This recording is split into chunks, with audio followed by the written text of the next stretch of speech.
Hello friends, this is Promi and welcome back to the Kerbal Commonwealth Space Agency. We're just in a modified DA-1 Dragonfly right now. We're using this as a testbed for this new Juno engine, which is new in 1.0.5. Got Jeb in the pilot seat. If you look at the water, got this lovely new ocean shader, courtesy of the Scatterer mod. This current version has a few little issues. If you look, you can see the clouds below the horizon. But other than that, it looks very nice. So depending on how much the issues bother me, I may stick with this version or go back to the previous one. With luck, perhaps the bugs will be sorted out. Anyway, I'm currently flying this test bed because we had a contract to test the Juno engine. I'm just going to bring this plane up to past 3,000 meters, and we'll test the engine and come back in for a landing. Okay, we're now at our required altitude and speed for our test. So just going to right click and run test. And the test was successful. So let's take a look. We got 22,500 funds, and 1 science, and 3 reputation. So that's nice to have. Just gonna bring this in for a landing, and then we'll take a look at how our new Mune rocket is doing.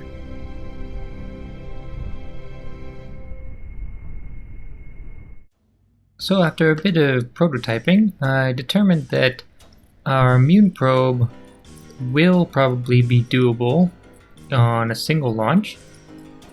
I've slimmed down various components so that the weight is manageable with our limited reaction wheel torque. Anyway, this is one of the 3 components of the Muner trifecta. This is the Mune hopper, our lander. We've got 3 landing legs and 3 mystery goo experiments, 6 solar panels, the laser light imager, got a thermometer and a barometer, or no, it's a battery. Barometer is there. Okay, and then we still got our comical face on here, which was mentioned. It kind of looks like a catfish. It's got its antenna tongue. Okay, let's look at the next component. So this is the lily pad carrier for the Mune hopper, as well as for our 3rd component, the skipping stone. Skipping stone is a detachable core, very similar to the command core of the lily pad.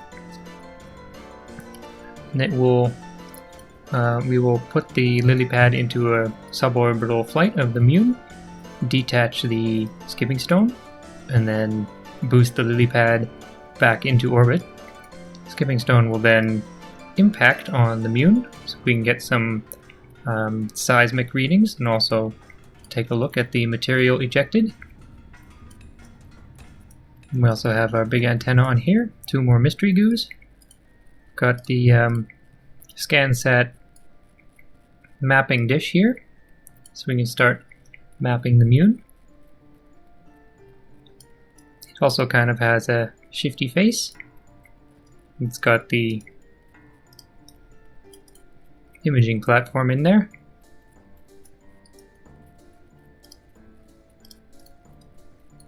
These 2 sides are identical. I've just disabled the decoupler in here, so only this part will decouple the skipping stone. And here is our new lifter, the L4 Blaze. Got a liquid core with 2 liquid fuel boosters. So we've got 3 of these LVT-30 liquid engines. Some of our new Delta Deluxe winglets, so we don't have to use the slab wing parts anymore. Boosters have parachutes, so they can be recovered. Take the fairing off and see how everything is attached here. So you had the lily pad attached to our lifter, and then the mune hopper is attached on top of that. The lily pad will transfer the whole business to the mune. Hopefully it'll have a bit of fuel left so we can do some plane change maneuvers. I think there's some various spots which we are supposed to take temperature readings of for a contract. Might not be able to do them all on this go, but we'll do our best.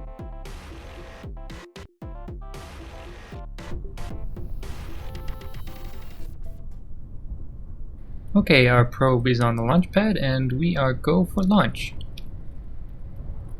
So in 5, 4, 3, 2, 1, ignition and liftoff.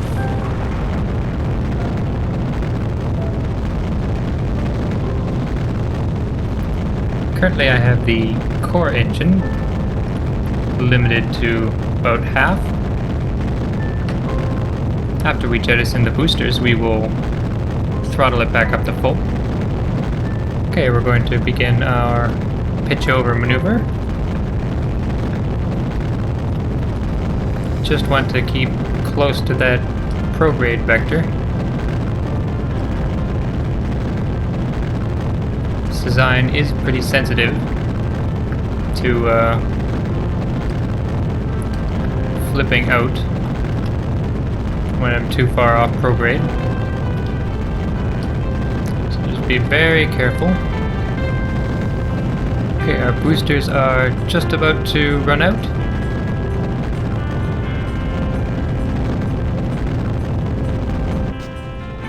Jettison the boosters. Limit that back up to 100.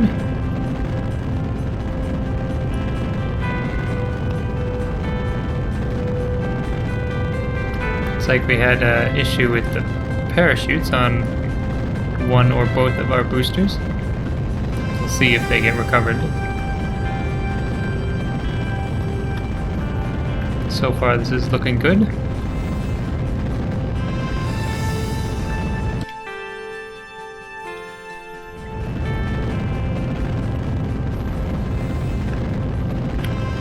Control surfaces are not affecting much at this altitude. Gonna have to start relying more on the weak reaction wheels. Jettisoning our fairings. There they go.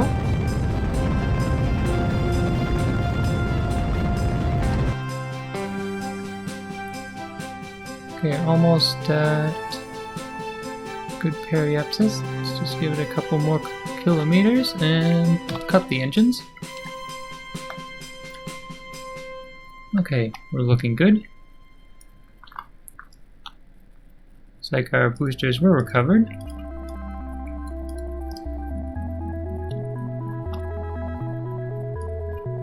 Guess we only had one parachute that was damaged, or one on each. Let's prepare our maneuver node to insert ourselves into orbit.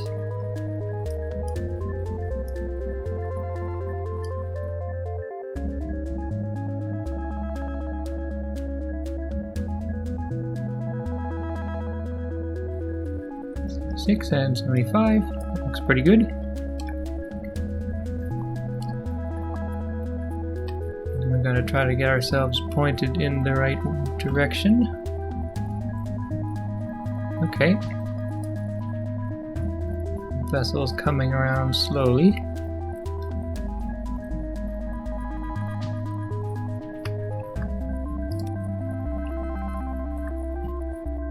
Do a pressure scan here.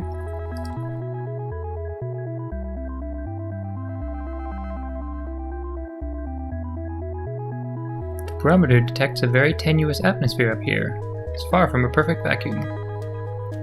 Okay, we'll keep that data.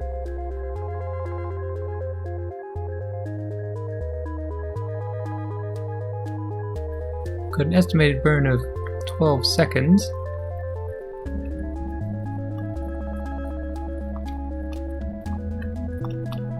Okay, looks like we are pointing in the correct direction now. Don't really want to leave the upper stage in orbit, so I may ditch it before it's completely out of fuel, just so it skims the atmosphere. We don't end up with a lot of space junk.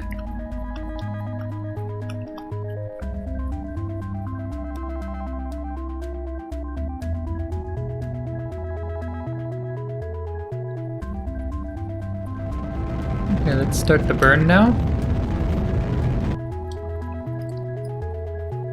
Watch our periapsis carefully.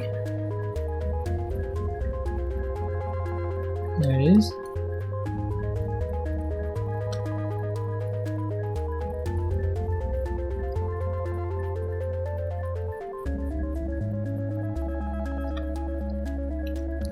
Okay, I'm going to ditch the stage now. Still has a little bit of fuel left.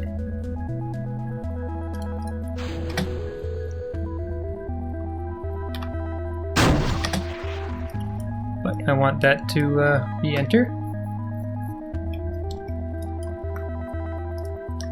So let's finish circularizing.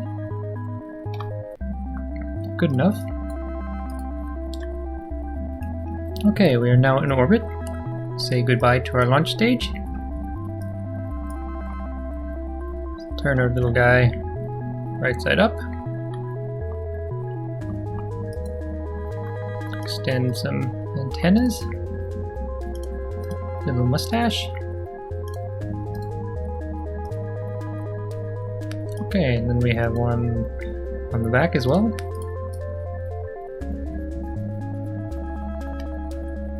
There we go. Interesting looking vessel. Okay, now we need to plan our lunar injection burn. Or would you call that injection? Translunar injection, I guess. I'm not 100% up on my orbital mechanics terminology. Because the easiest way to do this is just to wait for the moon or the Mune to appear over the horizon, and then just burn prograde until you get an encounter. So that, I think, is what we are going to do. I'm going to send our pressure data back to Kerbal, since we need to free up the sensor for use later. Let's transmit the data.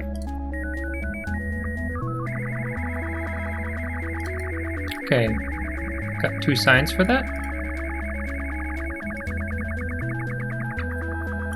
This is something I noticed, is that when you transmit data, the antennas retract, and then you cannot actually manually extend them again.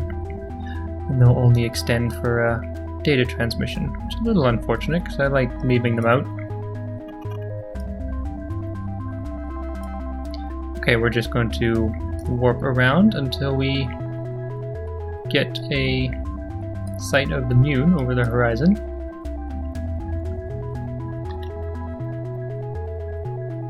Just going to orient myself in more or less the correct direction.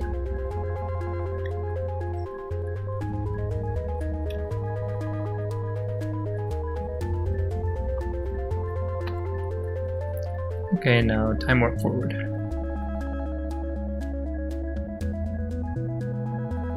Okay, the Mune is in sight. So let's start our burn. Oh! Do have a gimbal on that engine, so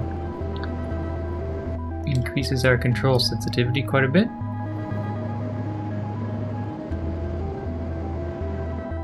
Our apoapsis is increasing rapidly, should be any moment now.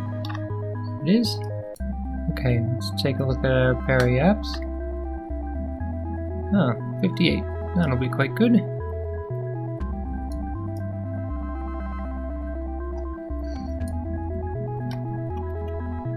Okay. Now we're just going to sail over to the Mune and speak to you again once we reach our midpoint, and we will make some course corrections.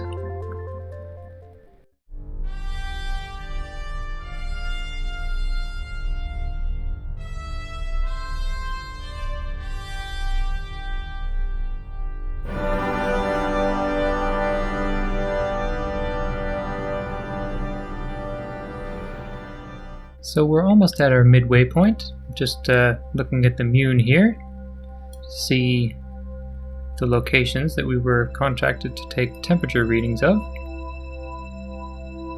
This one's pretty close to equatorial, but the other ones are very much not so. If we could put our craft into an inclined, even almost polar orbit, we would be able to get these, and we'd eventually come around to be able to get this one. Might be some waiting involved, but I think that would be the best bet to try to get our plane to line up. Yeah, this one's almost quite on the South Pole. Okay, so let's look at our maneuver node here.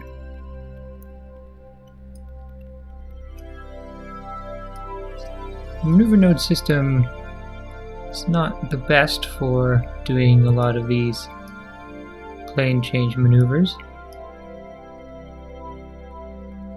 because you really want to keep following your normal vector, which changes as you go through the burn, but the maneuver node doesn't take that into account.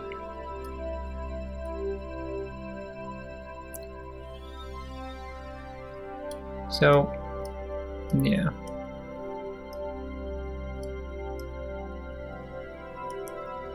I think I'll probably just do this by eye once we get to the node.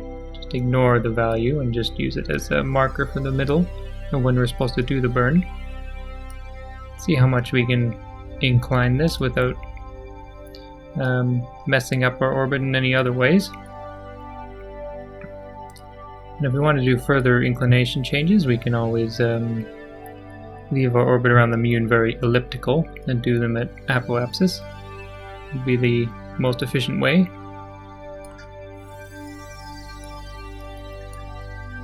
So let's just get our probe oriented. Let me just check which way I want to actually burn. Okay, so let's get oriented facing our normal vector.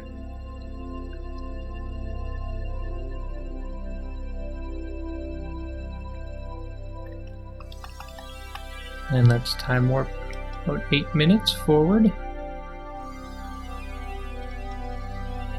So it doesn't really matter that much.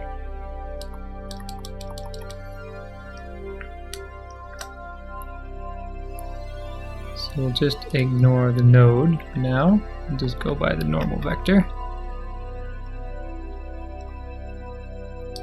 So let's watch what happens here. Periapsis is going up, which is not particularly desirable. Our inclination is also changing.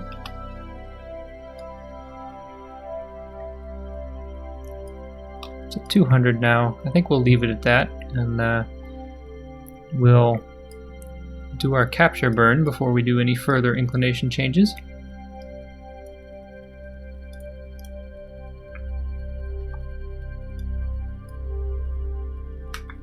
See if there's any experiments we can do out here. Yeah, there's quite a few. Could do the multispectral analysis, but that doesn't I don't think that's very realistic to do that now, since our analyzer is actually obscured by the Mune hopper. But we will do the other ones. So, do a pressure scan. Whatever air pressure exists up here, it's below the barometer's threshold of measurement. Okay, keep that. We are quite in space. Let's do a temperature scan as well. Measuring the temperature of space appears to be quite impossible. There's no matter around to be either hot or cold, except the spacecraft and the thermometer itself. Well, certain to be a little bit of matter out here. And the spacecraft's temperature is also an interesting data point to have. Okay, so we'll keep that data. Let's close this. We can transmit our results back to Kerbal.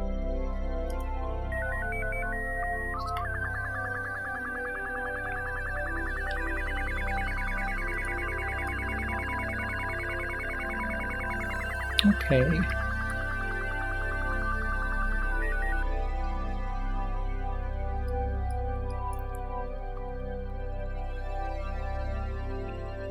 So now I'm going to coast until I get captured by the Mune, or rather enter the Mune's sphere of influence, and then we will set up our node for capture. So I suppose there's no reason we can't do that now, so let's add our node. That's the wrong way. There we go. Okay, we want to make it quite eccentric, because then we can do easier inclination changes out here.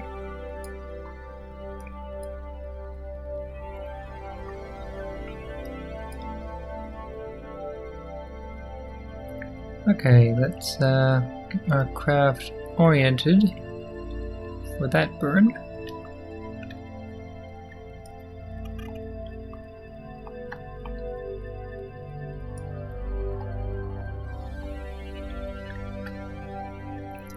The roll doesn't really matter, I just want to have my eyes on top, or what I consider top. And there we go.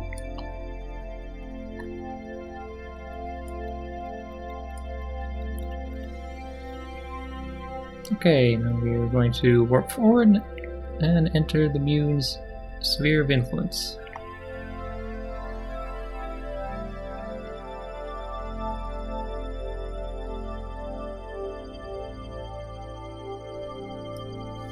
Okay, we've entered the sphere of influence. Now we just need to wait for our maneuver node.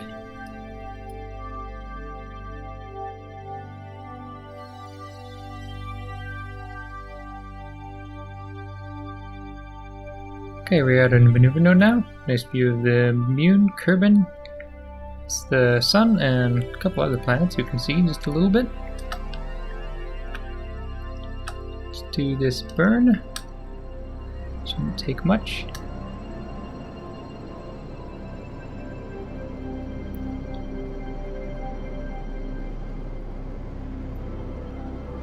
And cut the throttle. Let's take a look. Okay, so that's pretty good. So, let's see. I want to add a maneuver at periapsis. Try to get this into polar orbit. So I'm just going to warp forward to the next node.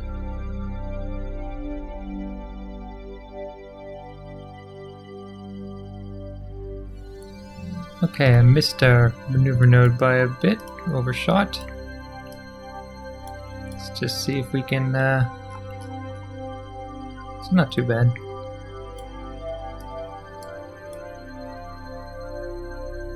So I think I want to go, what's that, normal or anti-normal? One or the other.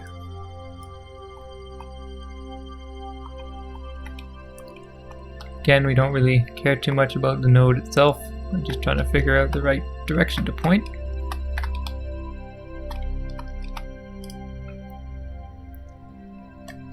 Okay, let's burn very carefully.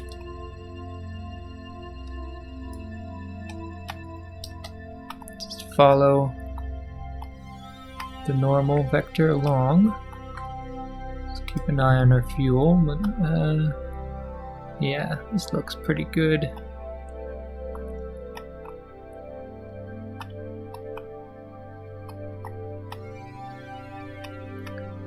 Almost polar.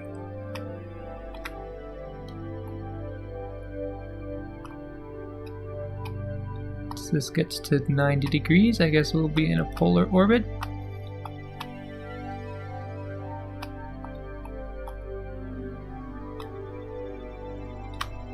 Okay, that looks good. Didn't use too much fuel either. Okay, so for the next step, we want to bring our orbit down from periapsis.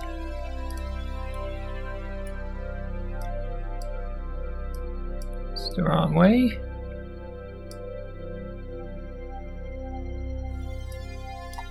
And just circularize it to begin with. Something like that. 240, 255, okay.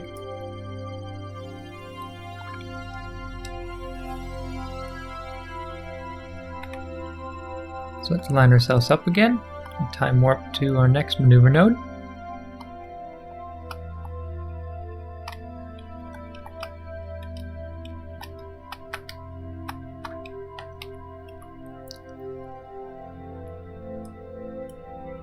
Okay, time warping forward. Oop. Be careful. There's Kerbal.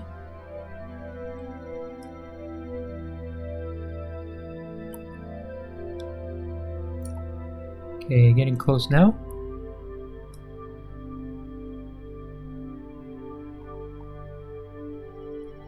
We were going over the North Pole, Moonhopper.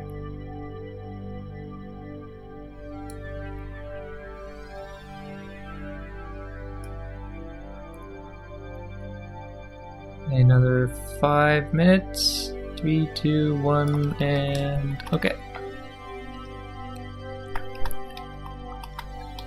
And let's start our burn.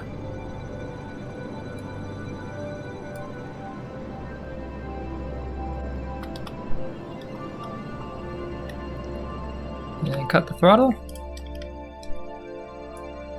That looks pretty good. Well, looks like we're getting a message up here. Place a relay satellite in orbit around the Moon. Relay is in position. Now later missions can use it whenever they can't see Kerbal. That's good. Got 37,000 funds, 2 science that were converted from our reputation.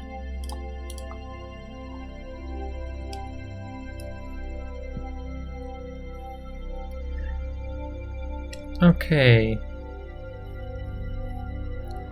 So I want to bring our orbit down a little bit. So, see, I can do that right here. We don't necessarily have to wait for apoapsis or periapsis. So I'll just continue this burn a bit. Keep an eye on our fuel, which is still pretty good. Want to get this down to 60 or so.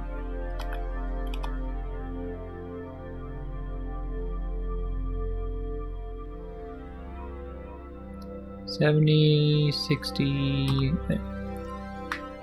Okay, and then we'll do the same thing at the other side. We'll warp to periapsis.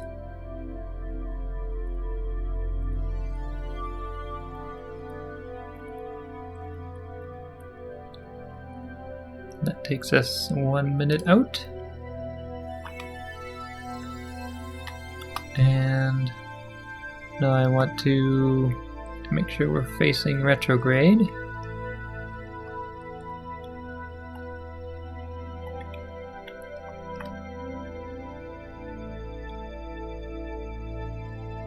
Come on. And there we go. Okay. Let's bring the other side of our orbit down.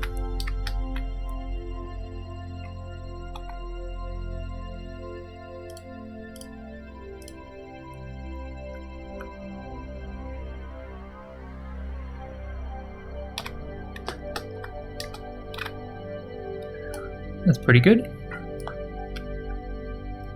Okay.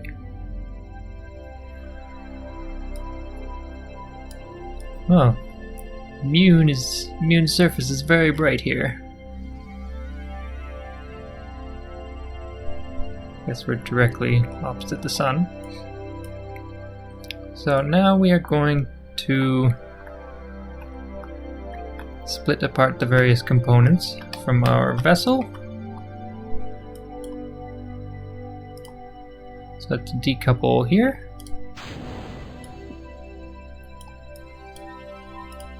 Now we can rename this vessel to the Munehopper, which is the name of this component. It's a lander. Okay.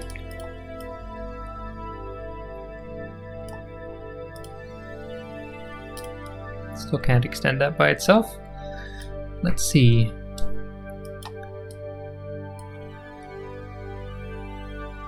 We kicked our periapsis down a bit with the decoupling.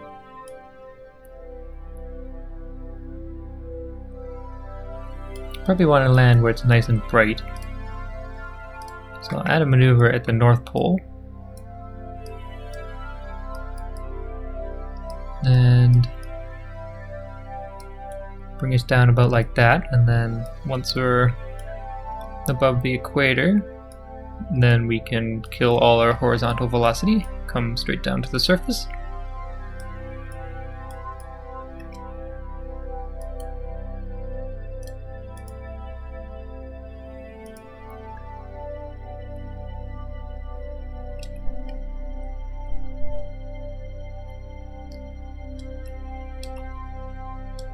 So let's warp to our node.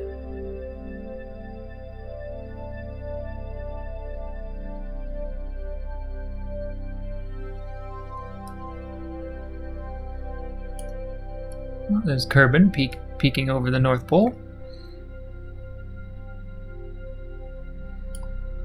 Coming across the far side, or the dark side, I guess. I guess that is actually the near side.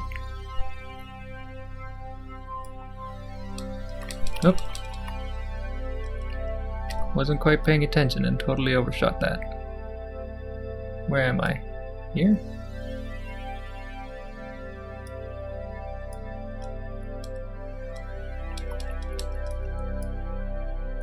Okay. My node was in the wrong place anyway.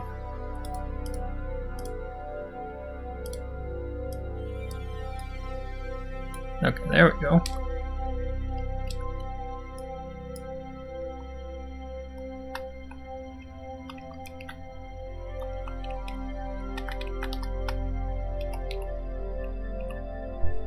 Okay, so warp forward about 15 minutes. There's the sun again. Okay, ready to burn. Guess I need to enable my engine. There we go.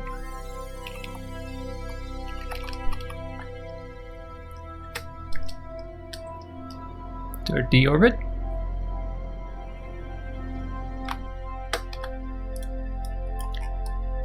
Okay, let's retract our antennas for the descent.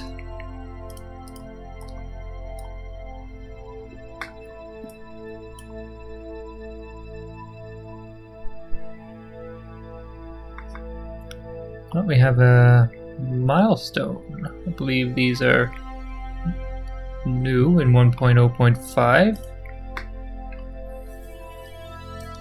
They're completely separate from the contract system now. The recent accomplishments of our space program have attracted contributions from numerous organizations. We have entered into suborbital spaceflight above the Moon. It's a nice little bonus.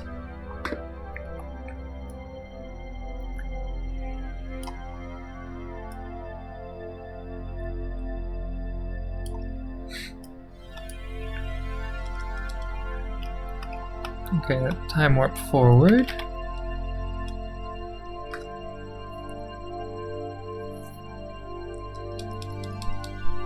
Actually, let's see if there's any experiments available. Oh, there's a pressure scan.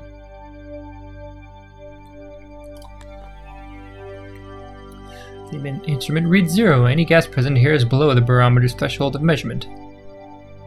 Okay, so we do have some science we can get for that. We'll keep that.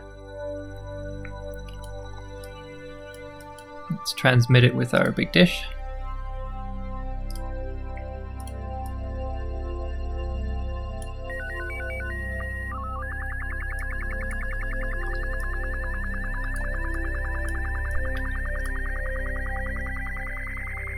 Let's get pointed along our retrograde vector. I think Science Alert might need to be updated because it doesn't seem to be doing its little animation thing.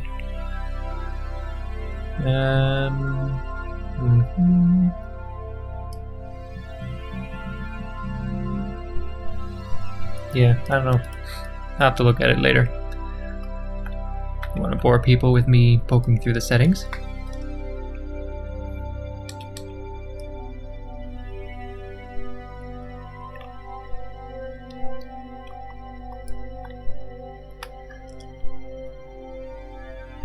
Thrust to weight ratio on this thing should be quite high.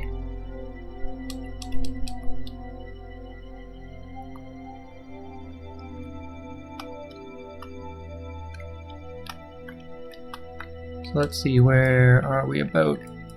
Okay, we're in a good place. We should start slowing down.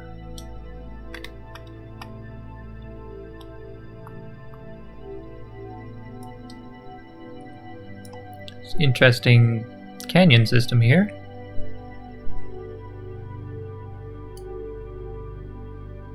Guess that's our mothership floating by above us.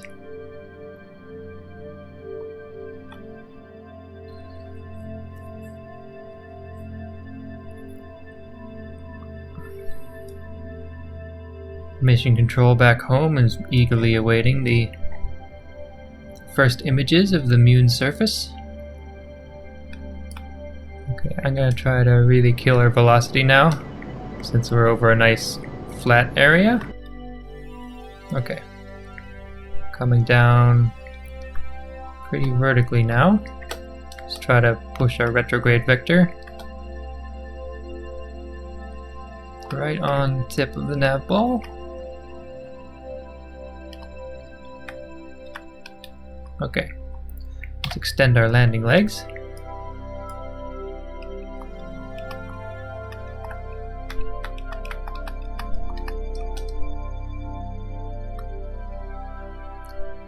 So we are 3 kilometers above the surface. Coming down pretty rapidly, but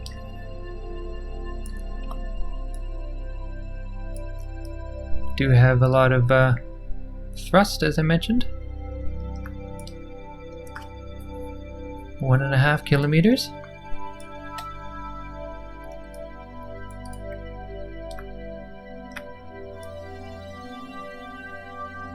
Looks like we're a little bit on the lip of this crater. Should be pretty flat though.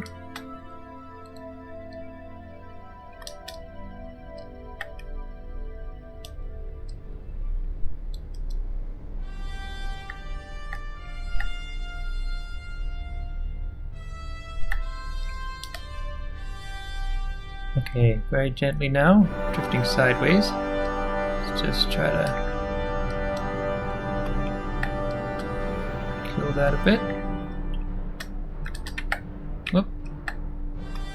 No pogoing. Good. Okay, gently, gently.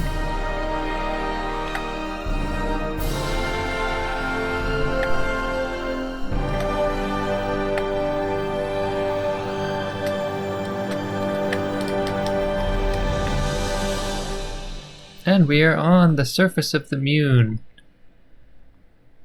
The first Kerbal artifact that we know of to reach the surface of the moon. Our crew have gathered to witness this historic event, just waiting for telemetry from the probe. Coming into view now. You can see the surface of the moon and the leg of the moon hopper. Panning up to see the surface of the moon.